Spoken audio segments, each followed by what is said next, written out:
A era de ouro dos agentes da CIA, desestabilizando democracias, pode ter acabado, mas há uma nova Guerra Fria mais lucrativa acontecendo em empresas de todo o mundo. O FBI estima que a espionagem corporativa custa, AOS Estados Unidos, tanto quanto 600 bilhões de dólares todos os anos. Se você trabalha com informações sensíveis em uma empresa grande, há uma grande chance de você já ter interagido com um espião corporativo sem nem mesmo saber disso. Este é um caso tão grande quanto os que tivemos em 20 anos. Há um espião chinês tentando obter tecnologia secreta, uma história que mostra como milhões de empregos americanos agora e no futuro estão em jogo. Eu acho que todas as grandes corporações americanas em qualquer um desses campos precisam assumir que são alvos a serem substituídos ou superados. Espiões corporativos vêm em 3 variedades, cada um trabalhando em áreas legais, progressivamente mais cinzentas. Essas pessoas podem ganhar milhões de dólares com seu trabalho, além do dinheiro que ganham em seus empregos diurnos. Mas o que diabos essas pessoas realmente fazem? E se você tem uma moral flexível, como consegue um emprego como o James Bond de patentes e processos industriais? O tipo mais comum de espião corporativo é aquele que nunca cruza a linha da ilegalidade. As empresas de pesquisa de mercado funcionam como consultores tecnicamente legítimos em todo o mundo, vendendo informações para concorrentes de mercado e investidores, e como qualquer outro consultor, eles são pagos por hora faturada. Os analistas dessas empresas garantem um contrato e depois preparam um relatório que é entregue ao cliente como uma apresentação em PowerPoint ou PDF, juntamente com todos os dados brutos que conseguiram coletar. A ferramenta mais eficaz para coletar informações sensíveis é simplesmente pedi-las. Se você se tornar esse tipo de espião corporativo, uma tática que você pode usar é agir como um cliente falso para conversar com um vendedor sobre os produtos de uma empresa-alvo, suas especificações e preços, aprender as técnicas de vendas que eles usam, as condições de seus contratos e qualquer coisa que eles mintam, o que pode ser usado contra a empresa posteriormente no processo ou em tribunais. Se as empresas operam em um mercado de negócios para negócios, você precisará criar um negócio falso convincente para agir como potenciais clientes dos serviços da empresa-alvo. Dependendo do orçamento que seu cliente lhe dá para conduzir sua pesquisa, você pode até comprar os produtos da empresa para testar suas forças e fraquezas. Um dos maiores clientes será a indústria automobilística. Eles pagam empresas de pesquisa não afiliadas a terceiros para comprar um novo modelo de concorrente na concessionária e desmontá-lo para aprender sobre os materiais, métodos de fabricação e áreas onde o concorrente cortou custos. Outra ótima fonte de informações que você pode acessar sem violar nenhuma lei são os funcionários da empresa usando eventos de networking e sites como o LinkedIn. Você pode se passar por um recrutador e fazer perguntas sobre o que eles fazem em seu emprego atual, por que eles querem sair da empresa e o que eles acham que seu empregador poderia estar fazendo melhor. Essas são todas perguntas normais em uma entrevista de emprego que podem expor fraquezas nas operações de um concorrente. Outra maneira legítima de obter informações é comprar ações de uma empresa se elas forem listadas publicamente e participar de reuniões de acionistas. Você pode iniciar conversas privadas com executivos da empresa, principais acionistas e diretores, quando você coletou suas informações. Você as coloca em uma sala de dados segura, entrega para a empresa que o contratou, faz uma apresentação sobre suas descobertas, recebe sua taxa e passa para o próximo trabalho.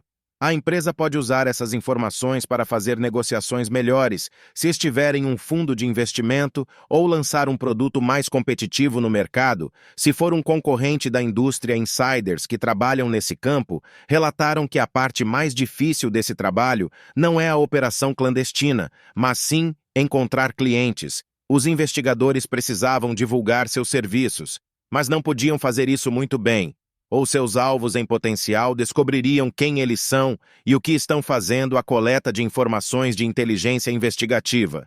Como essa é legal. Você pode encontrar empresas que fazem esse trabalho pesquisando consultores de inteligência competitiva. A maior parte desse trabalho só torna as empresas mais competitivas, ajuda na descoberta de preços e nos mercados de títulos. O Hindenburg Research é uma empresa de investimentos que denunciou grandes fraudes corporativas, alegadas como Nikola Motors, Cash App e o Adani Group. Sua estratégia de investimento é realizar pesquisas como essa e depois vender a descoberto empresas que eles encontram informações comprometedoras antes de divulgar essas informações ao público. Eles não são heróis para as pessoas já investidas nas empresas que eles visam, mas eles colocam fim a essas fraudes antes que possam atrair mais vítimas. Então eles estão fazendo algo bom, mas talvez você não esteja satisfeito em ser um consultor corporate. O glorificado bem. Não se preocupe. A espionagem corporativa piora muito, e se você não se importa com coisas como a lei, pode causar muito mais estragos e ficar muito rico. Então é hora de aprender como o dinheiro funciona para descobrir como a espionagem corporativa é realmente feita. Esta lição da semana foi patrocinada pela Incognati. Enquanto a espionagem corporativa pode ser uma parte aceitável do mundo dos negócios, o que não é aceitável é quando o alvo é você. Você nem imagina que há uma boa chance de suas informações pessoais estarem sendo negociadas online sem a sua aprovação. Curiosamente, tanto o número quanto o alcance das violações de dados em todo o mundo estão aumentando mais rápido do que nunca, de acordo com o relatório anual de violações de dados de 2022 do Centro de Roubo de Identidade. O número de vítimas aumentou quase 41,5% em relação a 2021. O lado bom é que você tem o direito legal de solicitar a exclusão de seus dados pessoais de corretores de dados. A pegadinha é que fazer isso você mesmo pode levar um ano inteiro quando os corretores de dados retêm seus detalhes pessoais. Eles inadvertidamente colocam você em risco. Uma única violação de segurança poderia comprometer sua privacidade. É aí que a Incog entra em ação, agindo como seu intermediário pessoal. A Incog negocia com os corretores de dados para remover suas informações, lidando com qualquer resistência que eles possam oferecer. O procedimento é surpreendentemente simples. Basta se inscrever, especificar quais dados devem ser excluídos e dar à Incog a luz verde para representá-lo. Eles entrarão em contato com os corretores de dados para remover suas informações. É realmente assim tão fácil? Delegue a responsabilidade de proteger sua privacidade para a Incognati e respire aliviado sabendo que seus dados pessoais não estão disponíveis na internet. Inscreva-se na Incog com este link para obter 60% de desconto. Se você deseja se tornar o segundo tipo de espião corporativo, precisará adotar uma abordagem muito mais prática para coletar informações corporativas, obtendo um emprego na empresa que sua outra empresa deseja atacar internamente. Você terá um acesso muito maior a segredos comerciais, mas agora vendê-los abrirá caminho para processos civis por quebra de contratos de trabalho, ou até mesmo acusações criminais sob a lei de espionagem. O Departamento de Justiça pode processar casos de espionagem corporativa da mesma forma que a espionagem nacional tradicional. Portanto, este é um jogo de alto risco e alta recompensa. A empresa que emprega espiões corporativos também está em risco de ser processada ou punida em muitos casos. Elas tentam esconder seu envolvimento contratando empreiteiros privados. Contratar empreiteiros privados de acordo com o FBI. Os perpetradores mais comuns da espionagem industrial são empresas estrangeiras que não operam nos Estados Unidos, porque tomar medidas legais contra elas é difícil mesmo que possam ser conectadas ao crime. O mesmo relatório afirmou que os alvos mais comuns desse tipo de espionagem são empresas em campos de alta tecnologia como desenvolvimento de software, biotecnologia, aeroespacial, telecomunicações, transporte, energia, ciência dos materiais e codificação. Um dos casos mais emblemáticos de espionagem corporativa envolveu um executivo sênior da Coca-Cola que usou sua posição para aprender segredos industriais sobre os fornecedores químicos da empresa seu empregador. Supostamente uma empresa com fortes conexões com o governo chinês pagou milhões de dólares em subsídios a uma empresa da qual ela era sócia na China. O segredo industrial pelo qual valia a pena correr esse grande risco era um revestimento químico BPA, que é aplicado no interior das latas de alumínio para evitar a corrosão. O BPA é prejudicial quando ingerido, mas apenas algumas empresas haviam descoberto como fazer um revestimento resistente sem a presença deste químico durante seu trabalho como engenheira principal de pesquisa global na Coca-Cola. De 2012 a agosto de 2017, Yu Xiong foi uma das poucas funcionárias que tinham acesso a segredos comerciais sobre revestimentos livres de BPA pertencentes a ExxonMobil, BASF, Dow Chemical, PPG, Toyota, Sherwin-Williams e Eastman Chemical. Os representantes das empresas de revestimento químico testemunharam que o desenvolvimento dessas alternativas livres de BPA Era um processo muito caro e demorado, estimando que as informações roubadas custaram quase 120 milhões de dólares para serem desenvolvidas devido às evidências de envolvimento estrangeiro e ao grau de dano financeiro infligido às vítimas deste caso. O FBI e o Departamento de Justiça perseguiram este caso com todos os seus recursos, mas o departamento alertou que a roubo de segredos comerciais pode ser difícil de detectar e mais difícil de processar. Quando as recompensas são tão grandes, o risco vale a pena e a responsabilidade recai principalmente sobre as empresas para manter seus segredos seguros, e isso pode ser uma ótima oportunidade para a sua carreira. Mesmo se você não quiser se tornar um criminoso, obter autorização secreta ou altamente secreta é necessário em certas funções no setor militar ou de defesa. Esses credenciamentos exigem extensas verificações de antecedentes para evitar que espiões reais aprendam segredos nacionais, e isso os torna muito valiosos no setor privado.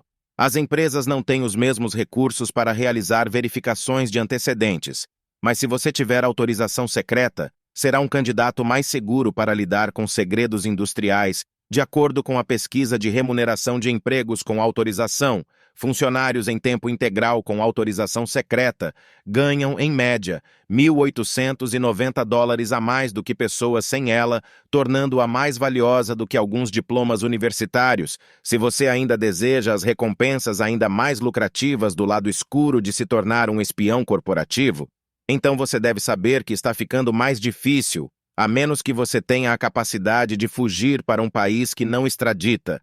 Como muitos espiões corporativos fazem, é melhor ficar do lado certo da lei. As empresas estão acordando para o risco da espionagem corporativa, e precauções como essas estão tornando cada vez mais difícil ter um homem por dentro. Uma estratégia mais fácil que mais empresas estão usando para colocar as mãos em segredos corporativos valiosos é se aproximar de funcionários existentes de empresas-alvo e avaliar sua disposição em divulgar informações confidenciais por meio de entrevistas de emprego falsas ou redes profissionais. Parece algo saído de um livro de espionagem barato, mas acontece o tempo todo, e esse é o terceiro tipo de espionagem corporativa, que é ainda mais direto do que ter um homem por dentro nos últimos 5 anos. As agências de aplicação da lei ao redor do mundo relataram um aumento acentuado nas tentativas de coleta de inteligência descaradas, rastreadas até empresas chinesas. Um jornalista investigativo da Bloomberg lançou um artigo em junho relatando a alegada espionagem realizada pela empresa de tecnologia Huawei. A empresa chinesa estava concorrendo a um contrato na Dinamarca para construir uma rede 5G para a empresa dinamarquesa de telecomunicações, TDC. Seu concorrente para o contrato era a empresa sueca, Ericsson. Contratos corporativos normalmente vão para o licitante mais qualificado com o preço mais baixo. Então, as empresas querem apresentar uma oferta que seja mais baixa do que a concorrência, mas não muito baixa a ponto de reduzir seus lucros, de acordo com o relatório da Bloomberg. A Ericsson apresentou uma oferta para construir a rede pelo equivalente a $200 milhões, o que era menor do que a proposta da Huawei, o que significava que a empresa chinesa perderia esse contrato lucrativo no último minuto. A Huawei apresentou um ajuste em sua oferta que ligeiramente undercut Ericsson, levantando suspeitas na TDC de que eles tinham conhecimento interno. A empresa dinamarquesa contratou um serviço de contra-inteligência que descobriu que a sala de reuniões deles estava grampeada e um de seus diretores estava sendo subornado para repassar informações sobre a licitação durante a investigação. Eles foram seguidos por drones e vigiados por pessoas não identificadas pela cidade. Eventualmente, o chefe da Huawei na Dinamarca teve que fugir para a China para evitar ser preso. Um dos empregos mais lucrativos neste campo, que tem a pequena vantagem de não torná-lo um criminoso, são os serviços de contra-inteligência que mais empresas estão começando a investir, construindo equipes internas ou contratando consultores externos como os apresentados neste relatório. Vou deixar um link para a história completa abaixo.